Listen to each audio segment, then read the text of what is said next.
Friends, మీరందరూ squid game web series చూస్తుంటారు కదా. అది ఒక కొరియన్ వెబ్ సిరీస్. అది బాగా పాపులర్ అయింది, మంచి వెబ్ సిరీస్ కదా. దాంట్లో సీజన్ 1, సీజన్ 2 వచ్చాయి కదా. అయితే ఆ స్క్విడ్ గేమ్ క్రియేటర్ ఎవరైతే ఉన్నారో ఆయన ఆ స్క్విడ్ గేమ్ కాన్సెప్ట్ ఒక ఐడియాని తీసుకొని ఒక స్టూడియోకి వెళ్ళారు. అదే ఆ స్టూడియో వాళ్ళు దాన్ని రిజెక్ట్ చేసి దాదాపు 10 years దాన్ని హోల్డ్ పెట్టి తర్వాత 2018 నుంచి దాన్ని షూట్ చేయడం మొదలెట్టారండి. ఫ్రెండ్స్, మీరందరూ యూట్యూబ్ చూస్తారు కదా.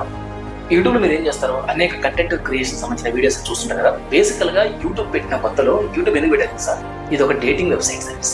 అంటే పర్సన్ ఎవరైతే వాళ్ళ కపుల్ని అంటే ఎవరైతే పార్ట్నర్ ఐడెంటిఫై చేయడానికి యూట్యూబ్ ని ఒక వెబ్సైట్ గా వాడేవారంట.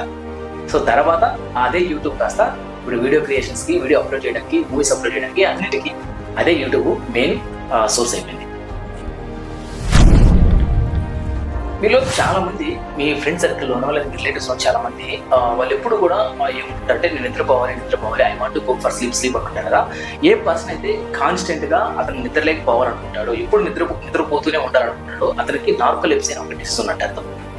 ఒకవేళ మీరు పర్సన్ ఐడెంటిఫై చేస్తే అతను నార్కోలెప్సీ అని ఈ వీడియో చూసిన తర్వాత మనం చెప్పండి.